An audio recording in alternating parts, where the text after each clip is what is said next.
ሰላም ጤና ይስጥልን የተከበራችሁ የአሚኮ ወቅታዊ ተከታታዮቻችን እንደምን ሰነበታችሁ። አሚኮ ወቅታዊያችን ተጀምሯል። በአማራ ክልል ከ2 ዓመት በላይ በዘለቀው ግጭት ምክንያት የክልሉ ሕዝብ ኢኮኖሚያዊ፣ ማህበራዊና ሌሎችም ችግሮች ሲያጋጥሙት ቆይተዋል። የአማራ ክልል መንግስትን ጨምሮ ተደጋጋሚ የሰላም ጥሪዎች ሲከናወኑ ቆይተዋል። ከዚህ ችግር ለመውጣት የዛሬው አሚኮ ወቅታዊ ዝግጅታችንም የመንግስት የሰላም ጥሪና የአማራ ክልል ሰላም በሚል ወደ እናንተ እናደርሳለን። ለምናነሳቸው ሀሳቦች ማብራሪያና ምላሽ ሊሰጡን የአማራ ክልል ሰላምና ጸጥታ ቢሮ ኃላፊ ዶክተር እሸቱ የሱፍ በዚህ ስቱዲዮ ነው የሚገኙት። ፕሮግራሙ ወደ እናንተ በማድረስ የጻድቁ አላምሮ አብሬያችሁ ቆይታ አደርጋለሁ። ምርጫችሁን የአማራ ሚዲያ ኮርፖሬሽን አድርጉ። እንግዳችን አክብረውን እዚህ ድረስ ስለመጡ በአድማጭ ተመልካቾቻችን ስም እጅግ አመሰግናለሁ። እኔም ስለጋበዛችሁኝ እጅግ አድርጌ አመሰግናለሁ። የዛሬው አሚኮ ወቅታዊያችን የመንግስት የሰላም ጥሪና የአማራ ክልል ሰላም በሚል ነው ለአድማጭ ተመልካቾቻችን የምናደርሰውና እንደ አጠቃላይ የአማራ ክልል ሰላም ያለበት ደረጃ እንዴት ነው የሚገለጸው ከሚለው እንነሳ። የአማራ ክልል ሰላም ያው የዛሬ 2 ዓመትና ከዛ ቀደም ብሎ ባለ ሁኔታ ያው እንደምታውቁት የአማራ ክልል በከፍተኛ ደረጃ መንግስትን ለመቀየር ስርዓት ለመገልበጥ በህገወጥ መልኩ መንግስትን ለመቆጣጠር ወረዳዎችን፣ ቀበሌዎችን፣ ከተሞችን ለመቆጣጠር የታጣቂ ቡድኑ በጣም ብዙ ጥረቶች አድርጎ ነበር። ከዛ ወዲህ ብዙ ማሻሻያዎች ስላደረግን ሰራዊታችን ማሰልጠን ስለቻልን፣ የጸጥታ መዋቅራችን ማሰልጠን ስለቻልን፣ ሪፎርም መስራት ስለቻልን፣ ህብረተሰቡን ማወያየት ስለቻልን እና ብዙ የፖለቲካና መሰል ስራዎች የጸጥታ ስራዎች መስራት ስለቻልን አሁን ያለንበት የአማራ ክልል ከፍተኛ የሆነ መሻሻል የሚታይበት ነው። ብዙ አካባቢዎች በመንግስት ቁጥጥር ስር ነው ያሉት፣ ተለቀዋል። በጥላት ተይዘው የነበሩ ወረዳዎች፣ ከተሞች ተለቀው አሁን መንግስት የሚያስተዳድርባቸው ናቸው። ብቻ ሳይሆን መንግስታዊ አሰራርን ተግባራዊ ለማድረግ በጣም በርካታ ስራዎች እየሰራ ነው የምንገኘው። በተለይም ደግሞ የትምህርት ስራ እንዲከፈት፣ የጤና አገልግሎት ተግባራዊ እንዲሆን፣ የግብር ማሰባሰብ ስራ ተግባራዊ እንዲሆን፣ የጀመርናቸው የልማት ስራዎች ተግባራዊ እንዲሆኑ፣ ለህብረተሰቡ መድረስ ያለባቸው ግብአቶችና አገልግሎቶች ተግባራዊ ለማድረግ በጣም በርካታ ስራዎች እየሰራን ያለ ነው። በአሁኑ ሰዓት የጸጥታ መዋቅራችን የማድረግ አቅሙ እለት በእለት እያደገ እየተሻሻለ የመንግስት የልማት ፕሮግራሞች ተግባራዊ እንዲሆኑ እየተደረገ የተጀመሩ ልማቶች ለማጠናቀቅ በጣም ጥረት እየተደረጉ በመሆኑ ከፍተኛ የሆነ የሰላም መሻሻል የሚታይበት ነው። በአንጻሩ ደግሞ የታጣቂ ቡድኑ አቅሙ እየተዳከመ በመበተን ላይ ያለ ኃይል ነው። ይሄ ብቻ ሳይሆን እርስ በርሱም እየገጠመ እየተጋደለ ያለበት ሁኔታ ነው የምናየው። የኛ የጸጥታ መዋቅር ደግሞ የማድረግ አቅሙ እየተሻሻለ ከመከላከያ ሰራዊት ጋር ተቀናጅቶ አካባቢዎችን እያስለቀቀ መንግስታዊ አመራር በመስጠት ደረጃ አሁን በከፍተኛ ደረጃ ለውጥ የሚታይበት ነው ማለት እንችላለን። በ2017 የተደረገውን ተደጋጋሚ የሰላም ጥሪ ተከትሎ የሰላም አማራጭ የተቀበሉ ታጣቂዎችን ሀሳብ እንደ ውይይታችን መነሻ ግብዓት የሚሆን አዘጋጅተናል። ተመልካቾቻችን እሱን ተከታትለን ተመልሰን ወደ ቀጣይ ውይይታችን እንገባለን።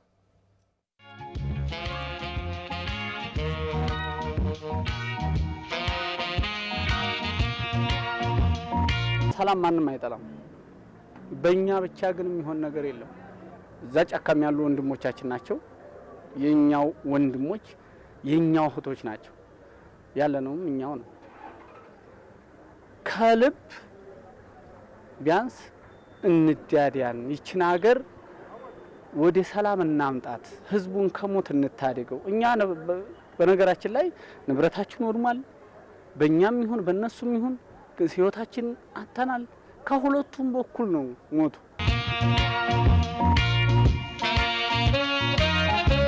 እኔ የምለው ይሄ ማህበረሰብ በድለናል። ከጎጥ እስከ ከተማ፣ ከከተማ እስከ ክልል ያለውን መካስ አለብን። መንግስት መሀሪ ነው፣ ወደ ሰፊ ነው። በሰላም ጥሪ እኛን እንዳስገባን ሌሎችንም እርግጠኛ ነኝ ይቀበላቸዋል።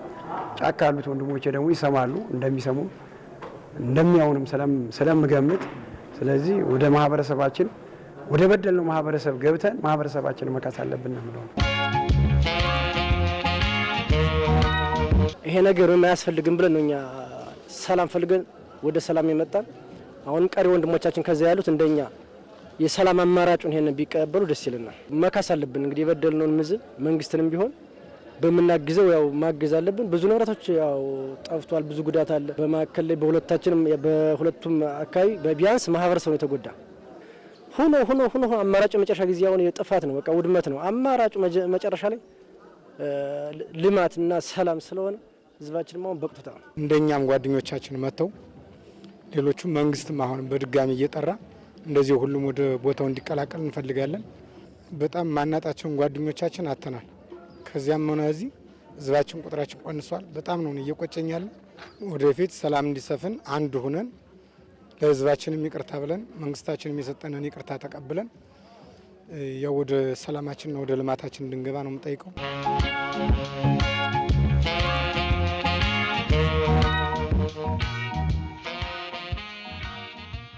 እናንተ የሰላም ጀግኖች ናችሁ።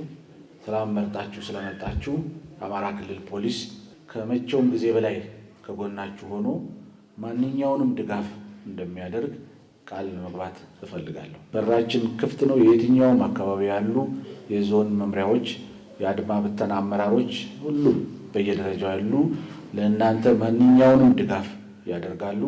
ተደጋጋሚ ለነዚህ የታጠቁ ኃይሎች መንግስት ጥሪ ሲያደርግ ቆይቷል። ይህንን ለማስመሰል አይደለም የሚያደርገው። መንግስት የሰላምን ፋይዳ ጠንቅቆ ስለሚያውቅ ነው። ሁላችንም የምናሸንፈው በሰላም ነው ብሎ ያምናል።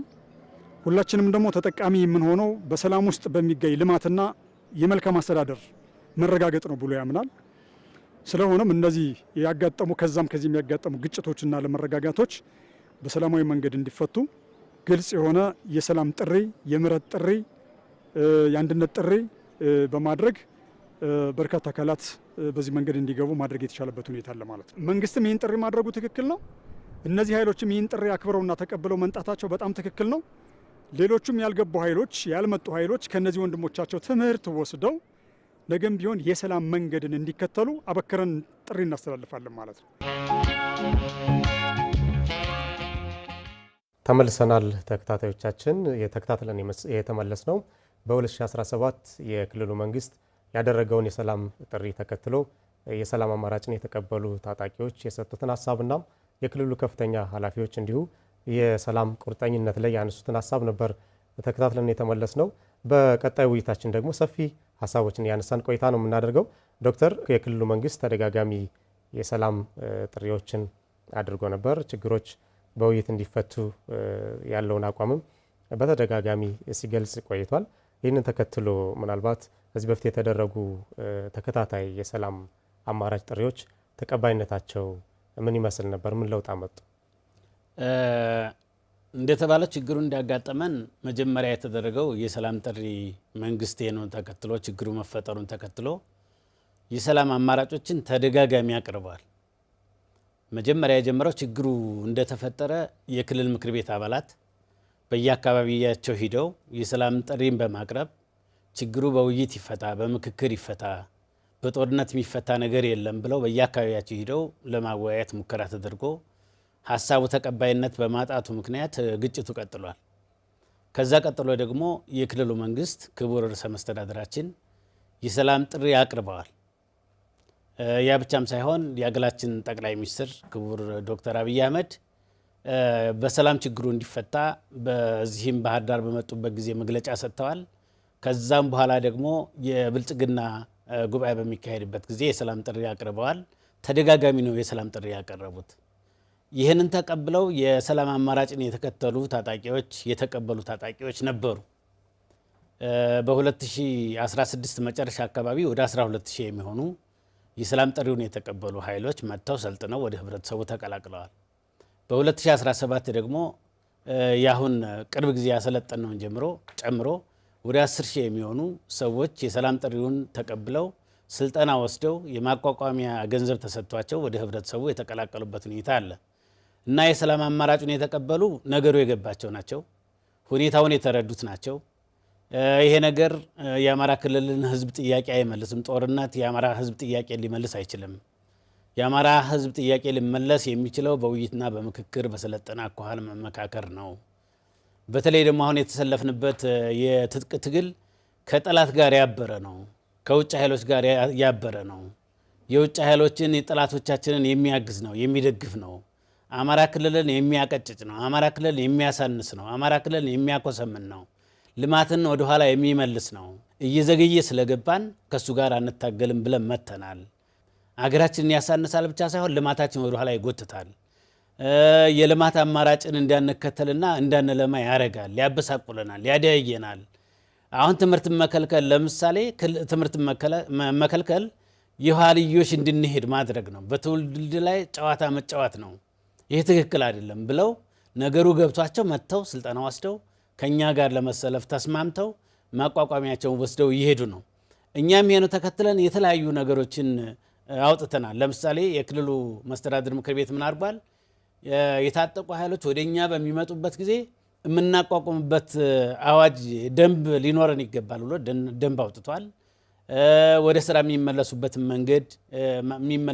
መንገድ ለመቀየስ መመሪያዎችን አውጥቷል። ይህንን የሚከታተል ቢሮ አቋቁሟል።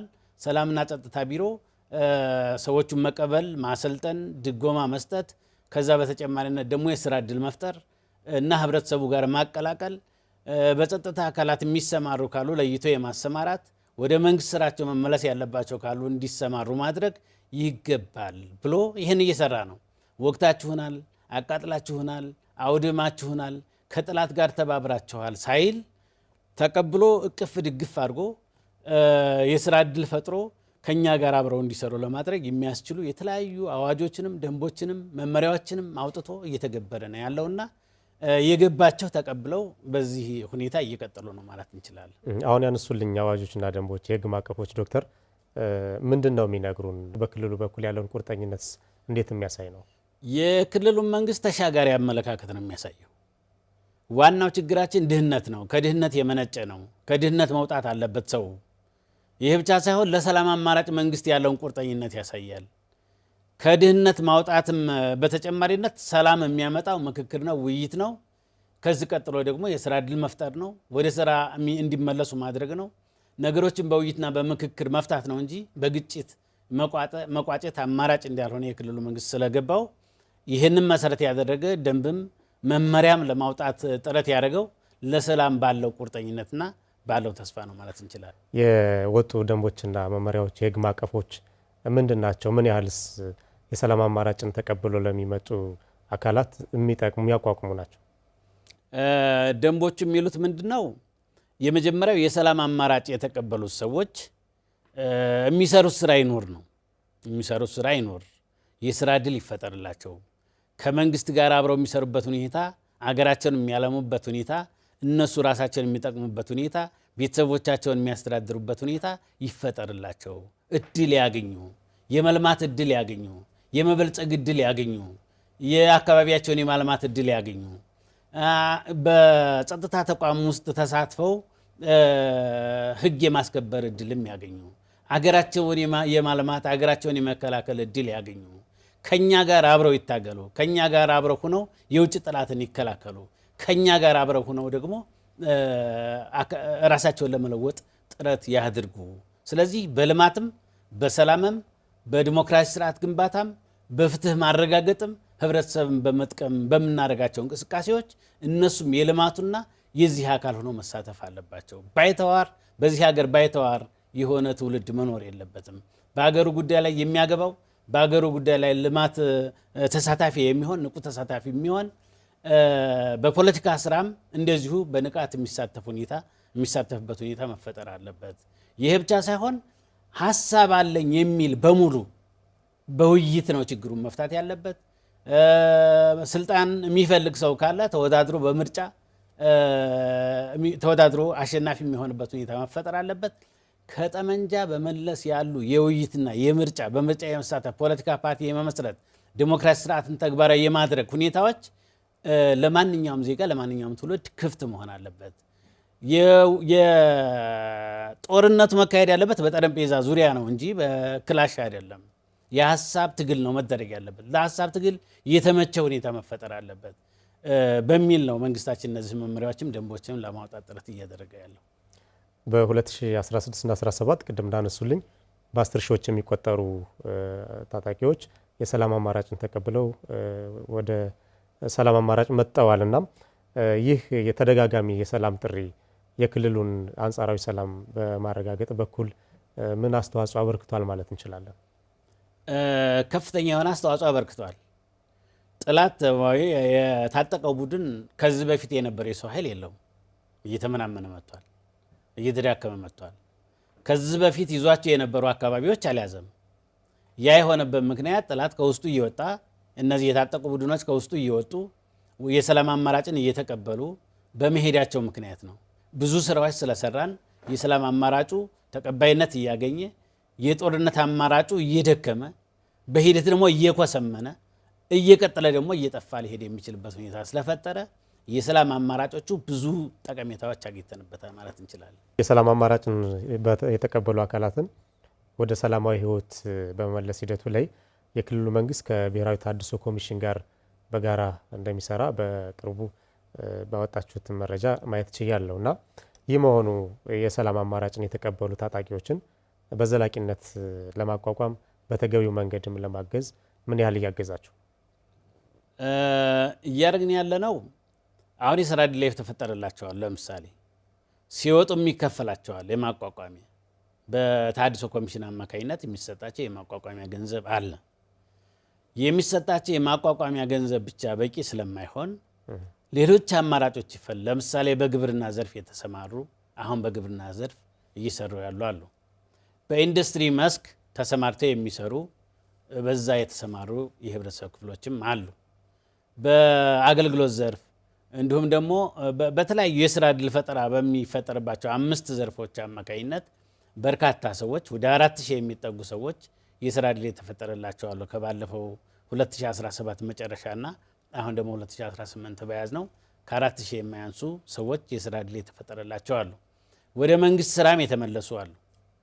ስልጠና መስጠት ብቻ ሳይሆን ማቋቋም፣ የመስሪያና መሸጫ ቦታ እንዲሰጣቸው የማድረግ የከተማ ግብርና እንዲሰሩ የማድረግ በገጠር የግብርና ስራዎች ላይ እንዲሰማሩ የማድረግ እንዲሁም በተለያዩ የስራ መስኮች እንዲሰማሩ የማድረግ ስራዎችን እየሰራን ስለሆነ በብዙ አማራጮች ከጎናቸው ሆነን ከተሃድሶ ኮሚሽን ከሚሰጣቸው ስልጠና በተጨማሪ እንትን አድርገናል። ምክር ቤትም አቋቁመናል። የስራ ዕድል ፈጠራ ምክር ቤት የሚባል አቋቁመናል። ይህንን የሚመለከት ለምሳሌ ስራና ስልጠና ያመቻቻል፣ ብድር ያመቻቻል። በዛ መንገድ እንዲሰጥ ለማድረግ የሚደረግ ጥረት አለ። የጤና ሁኔታቸውን የሚከታተል ደግሞ ጤና ቢሮ የኮሚቴው አባል ሆኖ የሚሰራበት ሁኔታ አለ። የትምህርት ሁኔታን በሚመለከት የትምህርት ቢሮ እንደዚሁ ኮሚቴ ሆኖ የሚሰራበት አለ። የከተማና ኮንስትራክሽን ቢሮ ደግሞ እንደዚሁ በየደረጃው ከመሬት አቅርቦትና ከመሳሰሉት ነገሮች ጋር አብሮ እንዲሰራ ለማድረግ የሚያስችል ኮሚቴ ተደራጅቶ ሁሉም የየራሳቸውን እቅድ አቅደው እየሰሩ ነው። ለምሳሌ ስራ ዕድል ፈጠራ እቅዱንም ለኛ ሰሚት አድርጎልናል።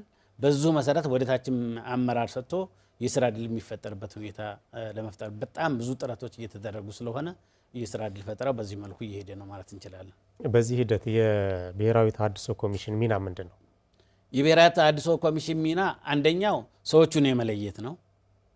የሚመጡትን ሰዎች መለየት፣ ስልጠና መስጠት፣ ስልጠና ከሰጠ በኋላ ደግሞ መቋቋሚያ መስጠት፣ በዘላቂነት ስለመቋቋማቸው ክትትል ማድረግ፣ ድጋፍ ማድረግ የመሳሰሉትን ይሰራል። ወራስ ደግሞ የኛ ቢሮ ደግሞ በደንብም በመመሪያም በክልሉ ካውንስል የተሰጠን ተግባር ስላለ ከተሃድሶ ኮሚሽን ጋር ሁነን ስልጠናውን ከጨረሰ በኋላ በዘላቂነት ስለመቋቋሙ ቼክ እናደርጋለን። እርስ በርሳችን እየተመጋገብን እና የጋራ እያደረግን የምንሰራቸው ስራዎች አሉ ማለት እንችላለን።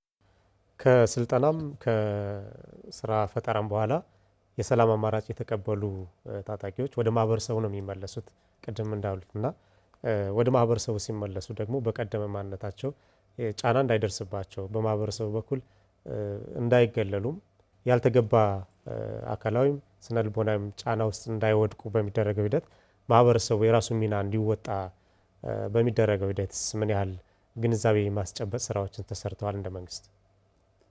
በመጀመሪያ ሲመጡ የተቀበሏቸው የሃይማኖት አባቶች ናቸው፣ አመራሮች ናቸው፣ የዞን አመራሮች፣ የከተማ አመራሮች ናቸው፣ የክልል አመራር፣ የመከላከያ ከፍተኛ አመራሮች ናቸው። እንኳን ደህና መጣችሁ ያሏቸው፣ አብረን እንሰራለን ያሏቸው፣ የሀገር ሽማግሌዎች አብረን እንሰራለን፣ የሃይማኖት አባቶች አብረን እንሰራለን፣ ግጭትም የሚገጥማችሁ ከሆነ አብረን ከህብረተሰቡ ጋር እንፈታለን፣ እንኳን ደህና መጣችሁ ልጆቻችን፣ ከአሁን በኋላ ያለውን የሰላም አማራጭ መቀበላችሁ ትልቅነታችሁን ነው የሚያሳየው።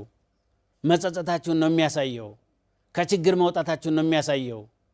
ይህ ሁኔታ ሀገራችንን እንደሚያዋርድ መገንዘባችሁን ነው የሚያሳየው። ይህንን ተቀብለን እኛ ከህብረተሰቡ ጋር እንሰራለን፣ አብረናችሁ እንሰራለን፣ እንደግፋችኋለን፣ እናግዛችኋለን። ጫካ ያሉትን ወንድሞቻችሁን ጥሯቸው፣ ከመንግስት ጋር እኛ እናስታርቃችኋለን። ምንም አይነት ተጽዕኖ እንዳይደርስባችሁ እናደርጋለን። ልጆቻችን ናችሁ፣ የወደፊት ሀብቶቻችን ናችሁ። የአገር ልማት በእናንተ ትከሻ ላይ ተጥሏል። ወጣቶች ናችሁ፣ አገር መቀየር ትችላላችሁ። ይህንን ለመቀየር የሚያስችል ሁኔታ በምትሰሩበት ጊዜ እኛ አብረናችሁ እንሰራለን፣ አናገላችሁም፣ የኋላውን አንወቅስም። ለወደፊት አብረናችሁ እንደምንሰራ ልናረጋግጥላቸው እንፈልጋለን ብለው ጸሎት አድርገው ዱዓ አድርገው ተቀብለዋቸዋል። ወደታችም ወደ ህብረተሰቡ ይህንኑ አስተላልፈዋል። ስለዚህ የህብረተሰቡ ጋር ችግር የለም። እንዲህ ያርገኛል ከዚህ ቀደም አላለም።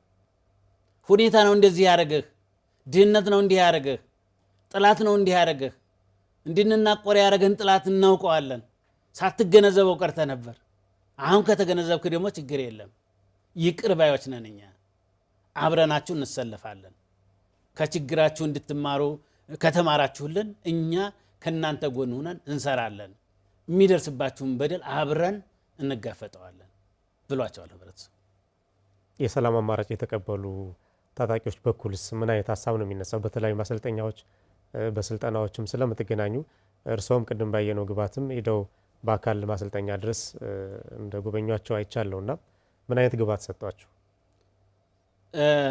ታጣቂዎቹ የሚሉት ነገር አለ። መጀመሪያ ስንነሳ ጫካ ስንገባ አማራ ክልል ተበደለ ተብሎ ሲዘመር እኛም የሀሳቡ ባለቤቶች ነበር። ስንገባ ግን ተቀየረብን። ስንገባ ግን ግንኙነቱ ከሌሎች ጋር ነው፣ ከኢትዮጵያ ታሪካዊ ጠላቶች ጋር ነው። ፍርፋሪ እየለቀመ ነው። አብዛኛውን ገንዘብ እሱ ይወስዳል። እኛ የምናገኘው ነገር የለም። እንቆቅልሽ ነው። እንወጣለን የሚሉ አሉ። አሁንም ጓደኞቻችን እዛ ያቀሩ። ትግሉ መልኩን ቀይረዋል። መልኩን ስለቀየረ እኛ ከእናንተ ጋር ከጥላት ጋር አብረን ክልላችን አናወድምም፣ ክልላችን አናደቅም፣ ዜጋችን ተጨማሪ በደል አናደርስም፣ ጥያቄውን መፍታት ሲገባን ሌላ ተጨማሪ በደል አናደርስበትም ብለን መተናል። ከኋላ ያሉ ጓደኞቻችን መምጣት እየፈለጉ ጥቃቱን እየፈሩ ነው የዘገዩት። ወደፊት ማምጣታቸው አይቀርም። ለወደፊቱ ህዝባችን እንክሳለን። በደል አድርሰንበታል። እንዳይማር አድርገናል። እንዳይታከም አድርገናል። ግብአት እንዳይደርሰው አድርገናል። ከወንድም ህዝቦቹ ጋር እንዲቆራረጥ አድርገናል። ይሄን በማድረጋችን ጸጸት ተሰምቶናል። መጸጸት መቆጨት ነው የሚታየው። 2 ዓመት ከትምህርት እንዳይማር ወጣት ህፃናት ቤት እንዲውል ማድረግ ማለት በህይወት ላይ እንደመፍረድ ትውልድ እንደማምከን ስለሆነ ትውልድ ስናመክን ስለቆየን ከዚህ በኋላ ይሄን አንቀበልም ብለው ነው የመጡት። በ2016 እና 17 በ10 ሺዎች የሚቆጠሩ የሰላም አማራጭን የተቀበሉ ታጣቂዎች እንዳሉ ያወሩኝ ነበርና በ2018ስ በተለይ የሰላም አማራጭን የቅድሚያ አማራጭ በማድረግ ረገድ እንደ ክልል የያዛችሁት አቋም ምንድን ነው የሚመስለው? ምን ስራዎች ናቸው የታቀዱት? አሁንም ቢሆን የሰላም አማራጮች ክፍት ናቸው፣ ተዘግተው ያውቁ። ያላሰለጠነው አሁን ወደ 4000 የሚሆን እጃችን ላይ ያለ አሁን ቅርብ ጊዜ አሰልጥነን 5222 አሰልጥነን የቅርብ ጊዜ የዚህ ሩብ ዓመት ማለት ነው አሰልጥነን ካወጣን በኋላ ተጨማሪ መጥቷል። የዛሬን ሳልደመር ነው ወደ 4000 እያልኩ ያለሁት። በየቀኑ መፍረስ ነው፣ በየቀኑ መምጣት ነው፣ በየቀኑ መጉረፍ ነው የሚታየው። ስለዚህ የኛ እቅድ ምንድን ነው? የሰላም አማራጭ ተቀብለው የሚመጡትን በተመለከተ እያሰለጠን ስራ እድል እየፈጠር በሚመጥናቸው ስራ እያሰማራን እንሄዳለን። ክፍት ነው ማለት ነው። አሁንም ጫካ ያሉ ሰዎች እስከ መቼ ነው የምንዋጋው? ምን እስከሚሆን ነው የምንዋጋው? መንግስትን መቀየር የሚቻል ቢሆን እኮ ሐምሌ 28 2015 እስከ ነሐሴ 15 ድረስ ባለው ነበር ይሄ መንግስት ከተቀየረ የሚቀየረው። ይሄ መንግስት በዱላም ይሄ መንግስት በክላሽም መቀየር እንደማይቻል ተገንዝቧል እኮ። አሁን ወታደራዊ የበላይነት የለውም እኮ። ጠንካራ ሽፍታ ድሮም አለ። 80ዎቹ ውስጥ 90ዎቹ ውስጥ እኮ ሽፍታ አለ። በየአካባቢው እየተቀበለ ገንዘብ እየቀማ እያገተ እንትን የሚያደርግ አለ። አሁን ስፋቱ በዛ ብሎ ይሆናል እንጂ ሽፍታ ነው ያለው። አሁን እኛ ተዋጊ የለንም። በየአካባቢው ሰርጎ ገብቶ ጥቃት የሚያደርስ ሌባ ነው እንጂ ያለው ወታደራዊ የበላይነት ያለው ኃይል የለም። በዛ ደረጃ የሚታይ የለም። ይሄ ሁኔታ በሽፍትነት ይቀጥል ካልሆነ በስተቀር ይሄ መንግስት ንቅንቅ ማድረግ አይችልም።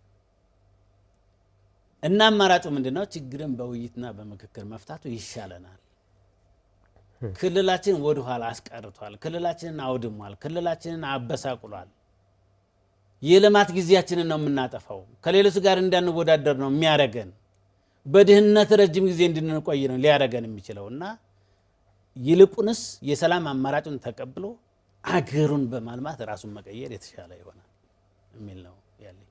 ያው ሀገር ግንባታ የሚጀምረው ከግለሰብ ነውና ከግለሰብ ቤተሰብ ያለ ነው አካባቢ እዛ ክልል ሀገር የሚመጣውና አሁን ላይ እንደ አማራ ክልል የተከናወነ ያለው አማራ ክልል የገጠመው ግጭት የሀገርን ኢኮኖሚም የሚጎዳ የተለያዩ ቀውሶችን የሚያስከትል እንደሆነ እያየን ነውና አሁን ላይ ክልሉ ቅድም እንዳልነው ተደጋጋሚ የሰላም ጥሪዎችንም አማራጮችንም እየወሰደ የሰላም ቅድሚያ ለመስጠት እየሰራ ነው የሚገኘው። እንደ ሀገርስ ጉዳዩን ይበልጥ ትኩረት ሰጥቶ የሰላም አማራጭን ሌሎችን አማራጮች ሁሉ ተቀብሎ ይህንን ጉዳይ ልባት እንዲያገኝ በሚደረገው ሂደት ምን አይነት ድጋፍ ነው እያገኛችሁ ያላችሁት? የፌዴራል መንግስት አገሪቱ ሰላም የምትሆንበትን መንገድ ነው የሚቀይሰው። ልዩነቶችን በምክክርና በውይይት መፍታት ሀሳብ ነው ያለው ፓርቲያችን። ውይይቶች ናቸው ችግር የሚፈቱት። ኃይል ችግር አይፈታም። ጠመንጃ ችግር አይፈታም። ምክክር ነው ዲሞክራሲን የሚያጠነክረው፣ ልማትን የሚያፋጥነው ምክክር ነው። ለዚህ መንግስታችን በጣም በርካታ የአሸናፊው ፓርቲ እኮ የፓርቲው አባል ያልሆኑትን ሚኒስትር ያደርጋል፣ የፓርቲው አባል ያልሆኑትን ቢሮ ኃላፊ ያደርጋል። ለእኛም ክልል እንደምታየው ነው። በፌዴራል ደረጃ ያለ ይሄ ነው።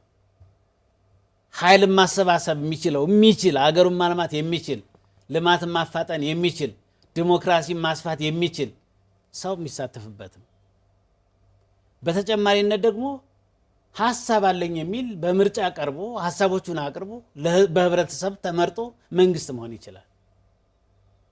በድንጋይ ወርወራ ግን መንግስት መሆን አይቻልም። አገር በማፍረስ ግን መንግስት መሆን አይቻልም።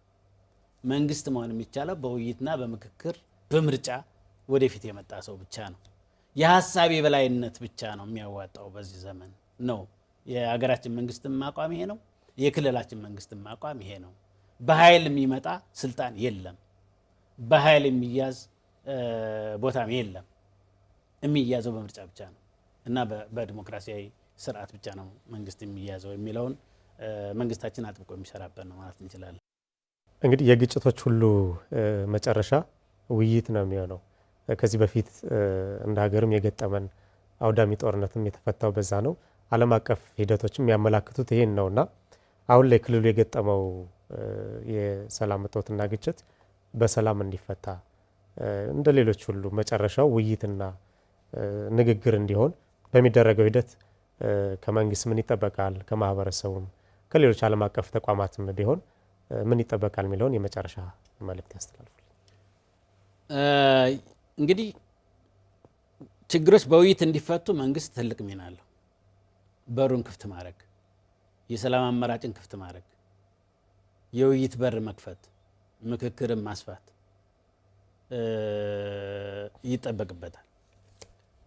መንግስት ደግሞ እነዚህን ነገሮች አሁንም እያደረገ ነው። ይህን ሀገር የሚለውጥ አይዲያ ያላችሁ ሰዎች ኑ ቶሎና አብረን እንስራ። አገሩ ትልቅ ነው፣ አገሩ ሰፊ ነው፣ ለሁላችንም ይበቃል።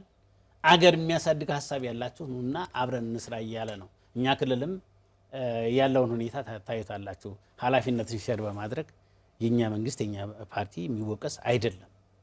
ለሀሳብ የበላይነት ፖለቲካ ፓርቲዎችም ጋር የጋራ ምክክር ይደረጋል። በሰላም ጉዳይ ላይ በልማት ጉዳይ ላይ አብረን እንስራ የሚል የምክክር መድረኮችም እየተፈጠሩ ነው። እነዚህ ነገሮች በመንግስት በኩል ተጠናክረው እንዲቀጥሉ ነው የምንፈልገው። ይህ ብቻ ሳይሆን ማህበረሰቡ ውስጥ ማህበረሰቡ የሚጠቀመው ከሰላም ነው። ከብጥብጥ የሚጠቀም ሰው የለም። ከብጥብጥ የሚጠቀሙ ዘራፊ ብቻ ነው። በሰላም ሰርቶ መኖር የሚፈልግ ራሱን ማሳደግ የሚፈልግ ሰው ከብጥብጥ አይጠቀምም። ከብጥብጥ የሚያጋጥመው የህይወት መጥፋት፣ የንብረት መውደም የመሳሰሉት ነገሮች ናቸው እና ህብረተሰቡ ለሰላም መቆም አለበት። ከዚህ በላይ መጠንከር መቻል አለበት። ህገወጥነትን ኖ ማለት አለበት። በህገወጥ መንገድ መንግስትን ለመቀየር የሚሞክርን ኃይል ህዝቡ በምርጫ የሰጠውን ስልጣን ሊቀማው የሚፈልግ ኃይል ሲኖር ይሄ የኔ መብት ነው፣ እኔ ነኝ የመረጥኩት፣ አንተ በዚህ መሄድ አትችልም፣ ለሚቀጥለው ሀሳብ ይዘናና ተፎካክረህ እመርጥሃለሁ ነው ማለት ያለበት እንጂ በኃይል አይሆንም። በኃይልማ የኔ የመደብኩትን መንግስት የመረጥኩትን መንግስት ለምን ትነካብኛለህ? ያማ የኔ መብት እየተጋፋህ ነው ማለት ነው ማለት ያለበት። ከውይይት ውጭ የሚመጡ ነገሮችን መቃወም ይኖርበታል፣ ማጋለጥም አለበት። በህልውናው ላይ ነው። እኔ ነኝ የማቀልህ፣ አንተ ብትመርጥም አያገባህም፣ አንተ ብትመርጥም አንተን አይመለከትም፣ እኔ በኃይል እቀይርልሃለሁ የሚለው ኃይል ሲመጣ መብቴን ነክተሃል ብሎ መቆም አለበት ማለት ነው። ይህንን ነው ማድረግ ያለበት ህብረተሰቡ። ሌላው ከህብረተሰቡም ውስጥ ወጣቱ በተለይ ጦርነት ከመጣ መጀመሪያ የሚያልቀው እኮ ወጣት ነው። በባህሪው ጦርነት ወጣትን ይጨርሳል። ወጣት ደግሞ ትኩስ ጉልበት ያለው ነው። አገር የሚለማው በወጣት ነው። ወጣት ኢነርጂ አለው። ወጣት ሀሳብ አለው። እስከ ሀሳቡ እስከ እነ ጉልበቱ ነው የሚጠፋው። የውጭ ጥቃት እንኳን ቢመጣ መከላከል የሚያስችል አገራዊና ክልላዊ አቅም ይጠፋል። ስለዚህ ወጣቱ ይሄ ጦርነት ከመጣ እኔን ነው የሚበላው፣ እኔን ነው የሚያጠፋው፣ የልማት ጊዜን ነው የሚያባክነው፣ በወጣትነቴ ሰርቼ እንዲያልፍልኝ የልማት ጊዜን ነው የሚያስተጓጉለው።